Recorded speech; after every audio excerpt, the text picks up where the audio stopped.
I'm going to show you how to set my preferred running rig up, or running lead setup. I'm going to be using the lead free stuff from Haulers, which is a nice brown colour. I don't know if you can see that. Nice browny colour.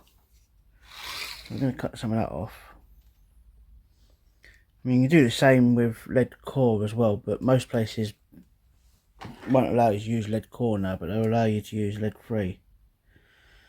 So, and I prefer the lead free, it's more supple. But it's down to personal preference, isn't it? But at the end of the day. So we've got a nice bit of lead free. We've got our quick change swivel with a quick change crook on the end. And we've got our run ring kit from OMC. So we're going to open this up and get the bits out we need.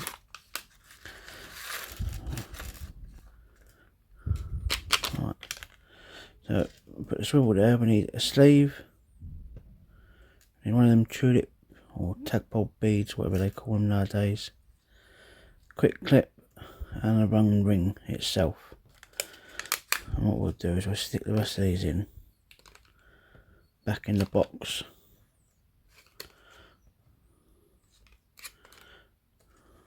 I don't know where they are.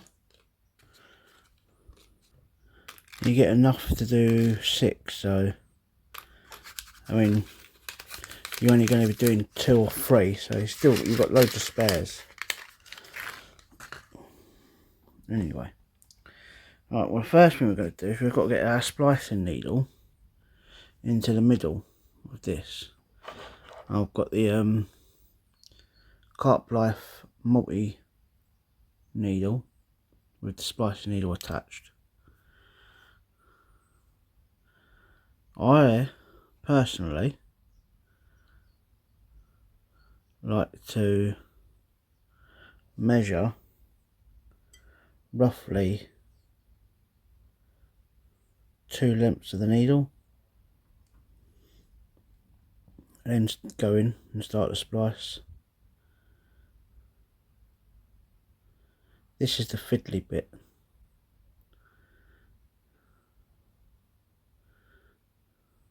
Because you've got to try and get it in the middle without going all the way through like I just did.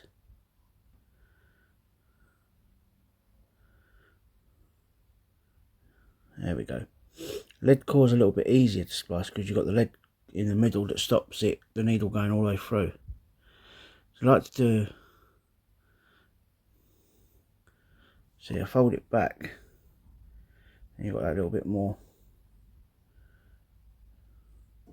So you roughly got the splice halfway down or all the way down. You've got a whole length left over. Then come out, squish that down so it bunches up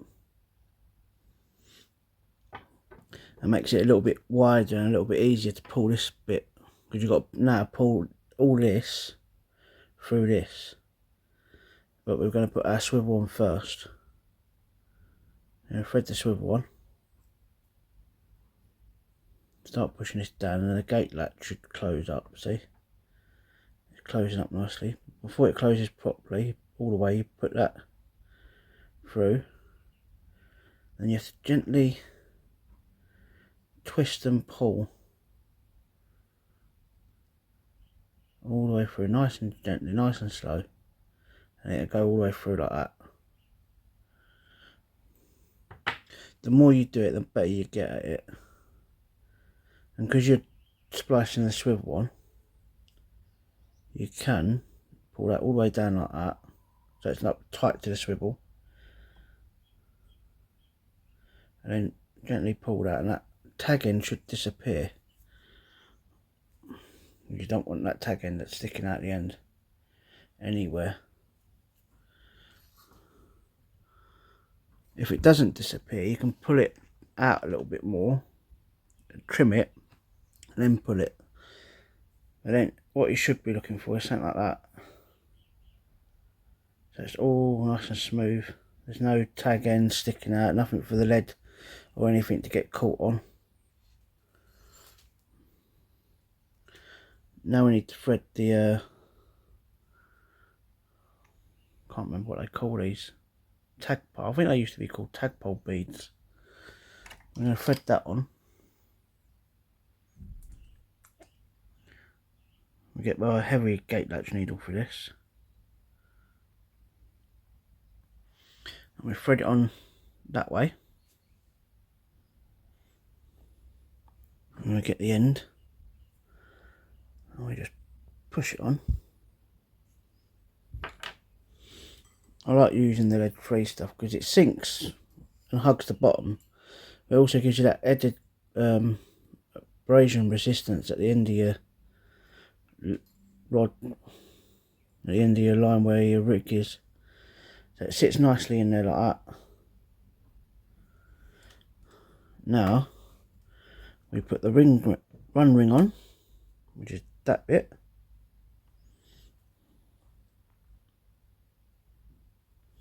And we just slide that down and push it over that ridge. Camera's trying to focus. There we go, that little ridge there. We just push it over that. I might make it look hard, but it's not. It does go over quite easy. And then we put the clip on.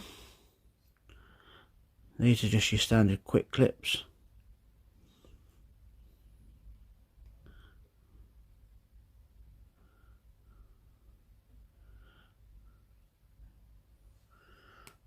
There we go.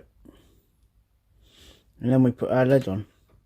Now I've got a 3-ounce lead from Avid, I think. Yeah. And what I like to do, I like to put the sleeve on to the lead so it doesn't do this so much.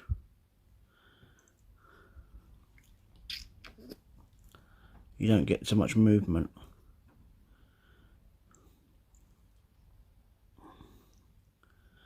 It doesn't pivot round so much. So I started fishing. Oh, just broke my needle. Nothing new there, is it? Look at that. Oh, I don't know. Amount of baiting needles we buy, eh? Try and push this on. It should go on. It usually goes on nice and easy, but there we go.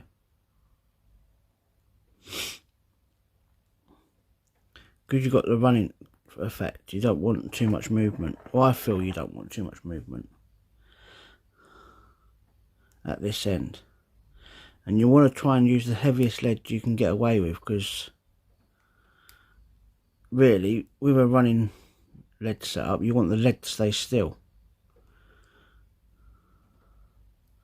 So even if the fish does run towards you, you're getting the bite indication because it's running away from you, or the line's being pulled away from you because the lead stays where it is.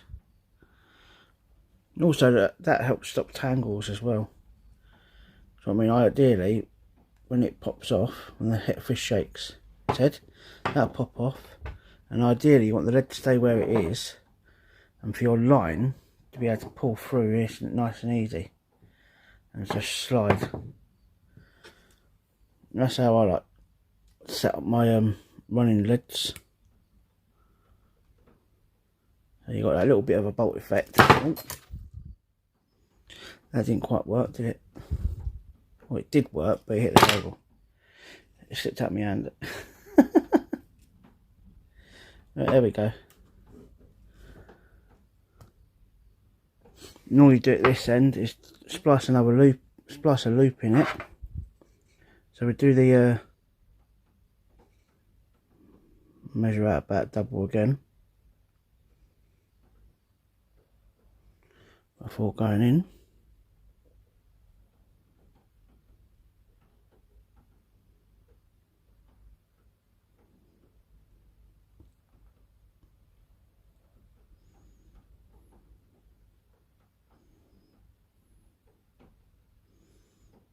As you might be able to hear, it's raining.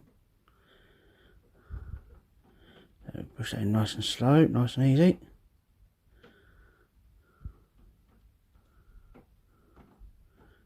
Come up. There we go. Now you're not going to put a swivel on this end. All you want to do is make a loop. So you pass this back through, like so. Nice and easy, nice and slow. You don't want to pull it all the way through. What I tend to do is get a puller tool and just put it around there, so I don't pull it all the way through. I'll just ease it down nice and slowly. That's it. Put on a big part of the puller tool and pull it nice and tight, like so. And then you have a loop, nice loop in the end, which you tie your main line to with a Gwinner or Palomar knot or something like that, something nice and easy. And you have your running lead set up. We always say rigs, don't we, when it's lead set up, not rig set up. There we go, all nicely set up, ready to go. All I've got to do is tie that on the end of my line, clip a rig on, put a sleeve over so it don't come off, and cast it out. That's the running rig. Right, or running lead. Right, till next time. Tight lines. Hopefully the weather gets a bit warmer soon and we can get out on the bank. Well, get out on the bank when it's dry, a bit drier. Alright, catch you all later.